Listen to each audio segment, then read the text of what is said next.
Assalamualaikum warahmatullahi wabarakatuh. Kami dari kelompok Waalaikumsalam. Haji Tohirin akan mempresentasikan hasil tugas dari mata kuliah teori peluang dan implementasi pada malam hari ini. Eh,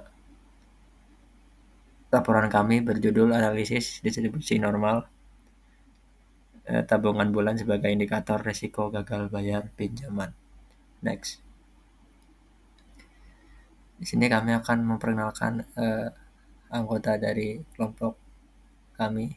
Pertama ada Muhammad Noval dengan NIM 231110034. Terus ada Rafan Ramadan dengan NIM 231110064. Kemudian dengan saya sendiri Giri Setiar Firmandani dengan NIM 231110061. Lanjut. Nah, di sini ada introduction atau pendahuluan. Distribusi normal merupakan salah satu distribusi probabilitas kontinu yang sangat penting. Nah, hal ini dikarenakan sebagian besar pengukuran fisik dan alat pengukuran ilmiah dapat dihampiri dengan baik dengan distribusi normal suatu perubahan acak kontinu X yang distribusi menyerupai lonceng bell shape seperti pada gambar di atas yang disebut perubahan acak normal. Dengan simpangan baku adalah rataan adalah simpangan baku populasi. Fungsi kerapatan perubahan acak normal yaitu sebagai berikut. Px sama dengan xi sama dengan 1 per akar kuadrat dari 2pi median itulah disitulah ya ada nilai x pada fungsi ini bernilai yaitu min tak hingga x terus sampai apa itu tak hingga ya sampai tak hingga itu tak hingga. Seringkali dalam sistem yang kita tinjau diperlukan informasi nilai probabilitasnya karena dengan mengetahui nilai probabilitas di setiap nilai berubah acak maka kita dapat menentukan distribusi probabilitasnya. Menentukan nilai probabilitas sama halnya dengan menentukan luas area di bawah kurva fungsi pada persamaan. Nilai probabilitas distribusi normal bisa dilihat sebagai berikut. Lanjut. Nah, di sini ada tabel luas kurva normal atau tabel Z ya misalnya. Jadi luas daerah distribusi yang diarsir. Lanjut. Nah, adalah latar belakang kami membuat analisis ini adalah tabungan bulanan perorangan sangat dipengaruhi oleh berbagai faktor seperti pendapatan yang tidak tetap, pengeluaran tak terduga, dan kebiasaan belanja yang impulsif. Hal ini membuat jumlah tabungan seseorang bisa berbeda-beda setiap bulan, baik antar individu maupun pada individu yang sama. Nah, dalam statistika sendiri, distribusi normal sering digunakan untuk menggambarkan data yang menyebar secara acak sekitar nilai rata-rata. Jika tabungan mengikuti distribusi normal, maka nilai rata-rata dan standar deviasi bisa dijadikan dasar analisis, serta memungkinkan penerapan teori distribusi normal dalam memahami perilaku menabung. Nah, untuk melihat apakah data tabungan ini benar-benar mengikuti distribusi normal, maka kita lakukan uji Shapiro-Wilk dan juga dilihat melalui histogram yang dibandingkan dengan kurva normal. Nah, jika hasil uji menunjukkan p-value di atas 0,05 dan bentuk histogramnya mendekati kurva normal, maka data yang dianggap memenuhi asumsi normalitas. Maka data dianggap memenuhi asumsi normalitas. Nah, dengan dasar ini kita bisa menghitung peluang menabung di atas atau di bawah target tertentu, menentukan rentang tabungan yang umum terjadi, membandingkan pola antara individu atau kelompok, serta membuat program keuangan yang sesuai dengan kebiasaan menabung mayoritas. Lanjut.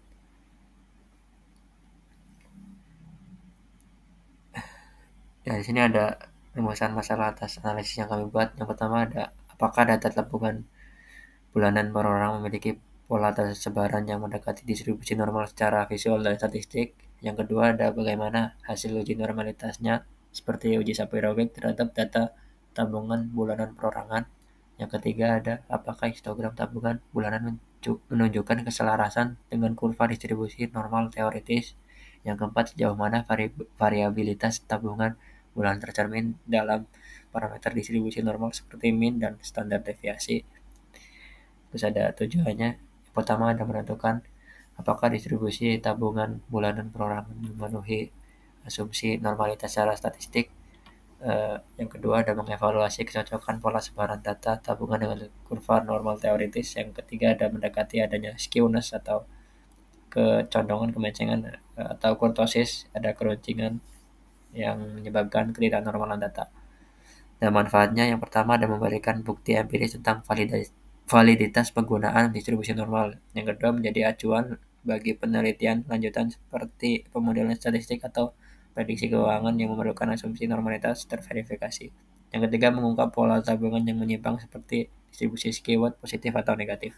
Lanjut. Nah, permasalahannya di sini dalam upaya menganalisis risiko gagal membayar peminjaman, ini diperlukan pemahaman pendalam terhadap indikator finansial yang dimiliki oleh calon peminjam. Nah, salah satu indikator yang penting yang digunakan pada penelitian ini yaitu monthly savings atau rata-rata tabungan bulanan. Nah, variabel monthly saving ini mencerminkan kemampuan individu dalam menyisihkan pendapatan secara rutin. Secara logisnya dapat dikaitkan dengan stabilitas keuangan dan tanggung jawab dalam pengelolaan dana. Nah, permasalahan yang diangkat dalam penelitian ini untuk mengetahui sejauh mana besar kecilnya tabungan bulanan dapat dijadikan indikator dalam memprediksi kemungkinan seseorang gagal dalam memenuhi kewajiban pembayaran peminjaman. Dengan hanya menggunakan data tabungan bulanan, studi ini mencoba mengevaluasi apakah terdapat pola atau hubungan yang signifikan antara nominal tabungan bulanan dengan risiko gagal bayar. Nah, sebagai langkah awal dalam membangun sistem prediksi risiko berbasis indikator keuangan sederhana. Kemudian ada perubahan acaknya, monthly savings atau nilai tabungan setiap bulan ini didefinisikan sebagai perubahan acak kontinu, yaitu perubahan acak yang mengambil nilai-nilai dalam utang tertentu pada garis bilangan real. Nah, perubahan acak ini melambangkan jumlah uang dalam dolar yang ditabung oleh seseorang setiap bulan dan memiliki nilai yang bervariasi antar individu. Karena tabungan bulanan bersifat numerik dan terdistribusi secara normal, maka nilai-nilainya tidak terbatas pada bilangan diskrit, melainkan dapat berupa pecahan atau desimal dalam rentang tertentu. Dengan demikian, monthly savings berfungsi sebagai perubahan acak yang merepresentasikan kondisi finansial seseorang dan berpotensi untuk mempengaruhi risiko gagal bayar pinjaman. Nah, nilai dari perubahan ini akan dianalisis untuk melihat hubungannya terhadap target variabel berupa status pembayaran pinjaman. Selanjutnya akan dilanjutkan oleh rekan saya Muhammad Noval. Silakan.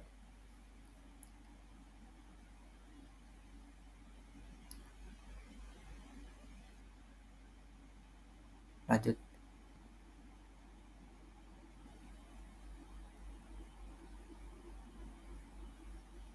Lanjut.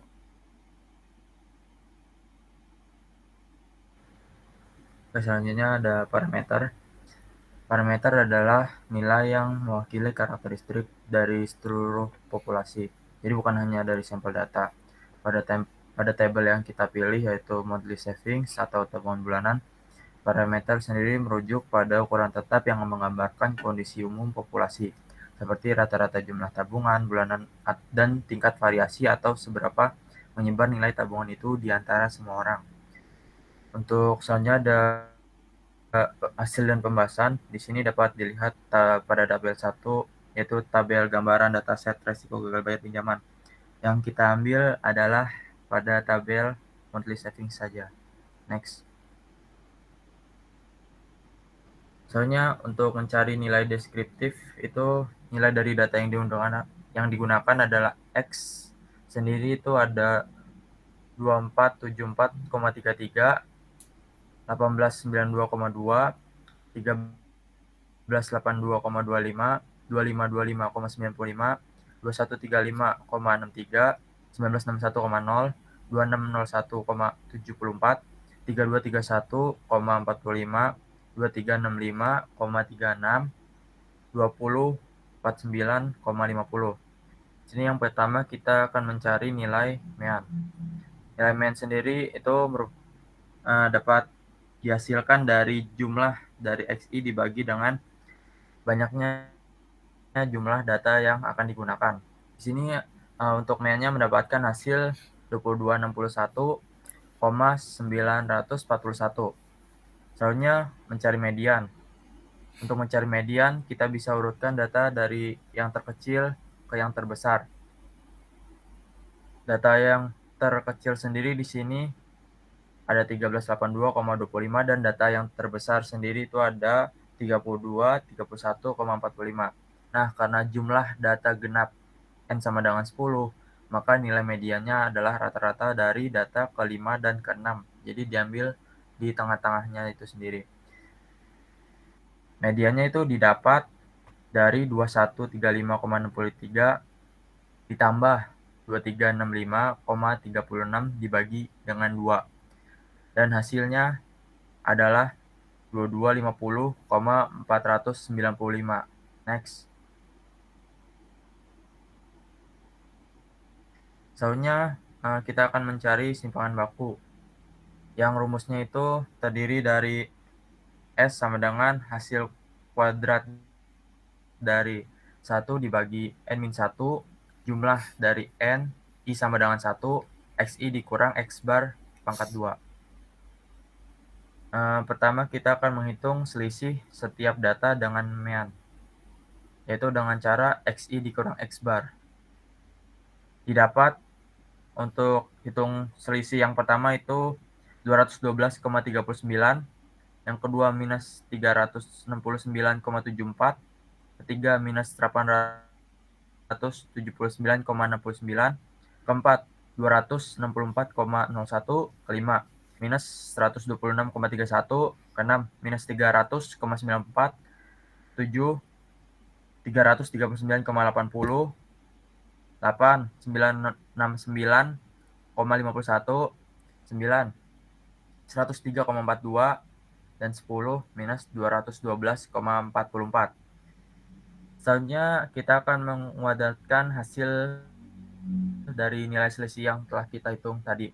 Didapatkan bahwa yang pertama itu hasilnya adalah 45.109,51, kedua 136.707,67, ketiga 773.854,50, keempat 69.701,28, kelima 159.054,22, 6 905,64,88, 7 115.464,04, 8 939.949,64, 9 106.95,70, dan ke-10 451,30,75. Setelah itu akan dijumlahkan untuk hasil semua kuadrat selisih dan didapatkan hasil 224.3.132,19. Karena data didapatkan dari sampel, maka hasil dari semua kuadrat selisih itu dibagi dengan N-1. Jadi untuk N-1-nya 10 dikurang 1, jadi dibagi 9. Dan didapatkan hasil 249.236,91. Dan hasil akhir dari dasar akar kuadrat yaitu didapatkan 499,25. Selanjutnya kita akan menentukan nilai minimum dan maksimum. Nilai minimum dan maksimumnya didapat untuk maksimumnya itu 1382,25 dan maksimumnya 3231,45. Next. Selanjutnya uji Shapiro-Wilk. Jadi uji Shapiro-Wilk adalah metode statistik yang digunakan untuk menguji apakah suatu sampel berasal dari distribusi normal. Nah, uji ini sangat sensitif untuk mendeteksi deviasi dari normalitas, terutama pada ukuran sampel yang kecil hingga sedang. Prinsip dasarnya sendiri adalah membandingkan urutan nilai data yang diurutkan dengan nilai-nilai yang diharapkan dari distribusi normal. Nilai statistik Y mendekati 1 menunjukkan data mendekati distribusi normal, sedangkan nilai yang lebih kecil akan menunjukkan penyimpangan. Untuk rumus Shapiro Parabolik sendiri itu bisa dilihat pada slide.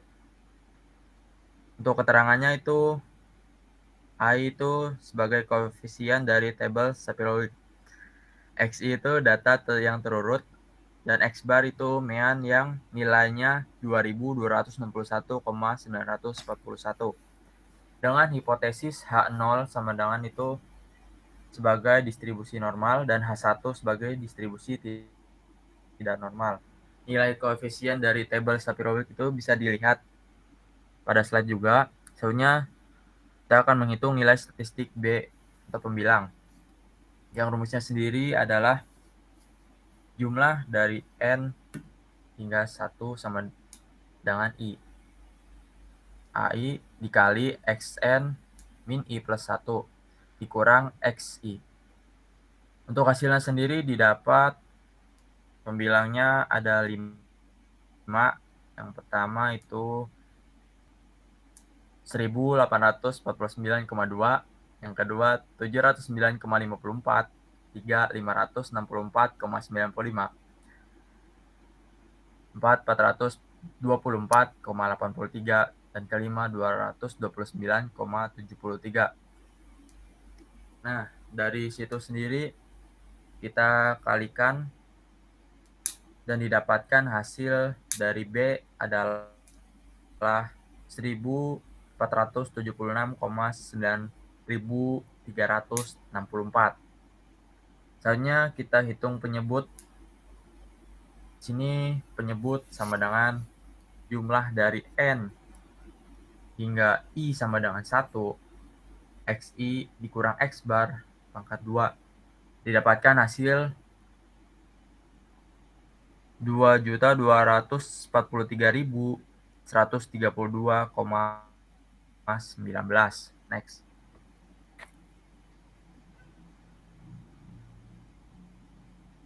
Selanjutnya kita akan menghitung statistik dari Sapir-Whorf sendiri, itu W sama dengan B kuadrat dibagi penyebutnya. Tadi hasil dari B kuadrat dan penyebutnya itu dibagi di sini dan menghasilkan 0,972. Jadi nilai kritis dari tabel Sapir-Whorf untuk A sama dengan 0,05 dan N sama dengan 10. Hasilnya sendiri untuk W tabelnya adalah 0,842. Hasil pada tabel didapatkan p-value 0,911. Kesimpulannya, maka karena p-value lebih besar daripada 0,05, maka diterima H0, yang berarti data berdistribusi normal. Untuk selanjutnya akan dijelaskan oleh Afan Ramadan. Oke, untuk selanjutnya merupakan cara kedua untuk mengetahui apakah sebuah data berdistribusi normal atau tidak. Itu salah satu uji yang digunakan adalah uji fungsi kepadatan peluang. Jadi uji ini merupakan konsep dalam statistika yang menggambarkan bagaimana probabilitas suatu variabel acak kontinu tersebar di sepanjang rentang nilainya. Fungsi ini harus memenuhi dua syarat utama, yaitu nilainya tidak negatif untuk semua X dan integral dari min tak hingga sampai tak hingga harus sama dengan 1 yang mencerminkan total probabilitas. Ya, berikut ini merupakan rumus fungsi padat peluang, di mana di dalam rumus ini terdapat rumus skor yang digunakan untuk standarisasi. Dari hasil nilai statistical deskriptif yang telah dipaparkan tadi, nilai simpangan bakunya yaitu ada 499,25, terus meannya ada 2261,941, terus ada nilai Euler 2,71828, terus ada nilai P 3,14159, terus ada X yang merupakan data yang diurutkan. Nah, untuk uji ini menggunakan hipotesis H0-nya yaitu ada data berdistribusi normal, sedangkan untuk H1-nya data tidak berdistribusi tidak normal. Untuk angka pertama kita dapat menghitung nilai z-score-nya. Jadi z-score ini Itu nilai X dikurangi rata-rata dibagi simpangan baku. Nah, setelah mencari nilai Z-score-nya, kita harus mencari nilai fungsi distribusi kumulatif menggunakan tabel Z di distribusi normal. Jadi dari nilai Z-score-nya, dua angka pertama, satu angka di depan koma dan satu angka di belakang koma digunakan untuk mencari nilai Z-score yang ada di tabel. Sedangkan untuk dua angka yang sisanya di belakang koma digunakan untuk mencari kolom pada tabel Z-score berdistribusi normal. Nah, dari hasil pencarian menggunakan tabel Z-score, didapatkan hasil untuk nilai Z-score min 1,762, yaitu ada 0,0392, terus ada untuk min 0,741, nilainya ada 0,2296, terus ada min 0,603, nilai Z-score-nya ada 0,2734, terus ada nilai min 0,426, nilai Z-score-nya adalah 0,3352. Dan begitupun untuk data yang lainnya. Selanjutnya itu menghitung nilai selisih antara Tmax dan Tmin. Jadi nilai Tmax itu mewakili nilai hasil dari tabel distribusi normal tadi. Dan kita mencari nilai terbesar dari nilai Tmax dan Tmin itu. Dari D plus sendiri nilai terbesarnya ada 0,1483, terus D-nya ada 0,1296. Jadi dari nilai D plus sama D-nya kita nyari lagi mana sih nilai yang terbesar di antara keduanya. Didapat nilai D-nya yaitu 0,1483. Setelah dibandingkan hasil dari nilai D, kemudian kita bandingkan lagi nilai D-nya dengan nilai D tabel dari tabel Kolmogorov-Smirnov. Untuk alfa 0,05 dan N sama dengan 10, nilai kritis D tabelnya itu ada 0,409. Jadi kesimpulannya, karena D tabel 0,1483 lebih kecil dari 0,409 atau D tabel, maka hasilnya yaitu terima 0 atau data berdistribusi normal. Selanjutnya merupakan gambaran visualisasi histogram. Jadi dari hasil uji Shapiro-Wilk tadi, secara statistik mengkonfirmasi bahwa data berdistribusi normal karena tidak ada bukti signifikan untuk menolak normalitas. Namun visualisasi dari density plot menunjukkan lengkungan ke kanan ekor memanjang di rentang 3000 sampai 3250 dengan puncak distribusi di antara rentang 2000 sampai 2250. Mungkin perbedaan ini muncul karena ukuran sampel yang terlalu kecil, di mana kita hanya menggunakan sampel dengan jumlah sampel 10, membuat uji Shapiro-Wilk kurang sensitif mendeteksi deviasi ringan. Jadi kesimpulannya, data tabungan bulannya dianalisis menunjukkan nilai rata-rata sebesar $2.261,94 dengan standar deviasi $499,24 setelah nilai median $2.250,49, cukup dekat dengan nilai rata-rata. Hal tersebut menunjukkan persebaran data yang simetris. Didapatkan juga nilai minimum $1.382,25 dan nilai maksimum $3.231,46 yang memperhatikan adanya variasi yang wajar. Hasil pengujian normalitas menggunakan uji Shapiro-Wilk menunjukkan p-value sebesar 0,972 lebih besar dari 0,05, yang berarti bahwa data monthly savings tidak menyimpang dari distribusi normal. Hasil serupa ditunjukkan pada fungsi padat peluang, di mana p-value dari perhitungan p-value tadi 0,1483 masih berada di bawah batas kritis visualisasi 0,409, namun dalam kisaran yang mendukung asumsi normalitas. Visualisasi PDF menunjukkan kesesuaian dengan kurva normal. Jadi, terdapat kesimpulan bahwa data tabungan bulanan yang dianalisis memenuhi asumsi distribusi normal. Hal ini penting karena memungkinkan penggunaan model statistik berbasis distribusi normal untuk melakukan prediksi, perhitungan probabilitas, serta segmentasi terhadap individu berdasarkan pola menabung mereka. Tabungan yang terdistribusi normal menunjukkan bahwa sebagian besar individu cenderung menabung dalam kisaran yang tidak jauh dari nilai rata-rata. Data tabungan bulanan dapat dipakai sebagai tolak ukur awal untuk mendeteksi siapa yang berpotensi mengalami kesulitan dalam membayar pinjaman. Mungkin cukup sekian dari saya. Saya kembalikan lagi ke Egi. Oke, baik, mungkin hanya itu saja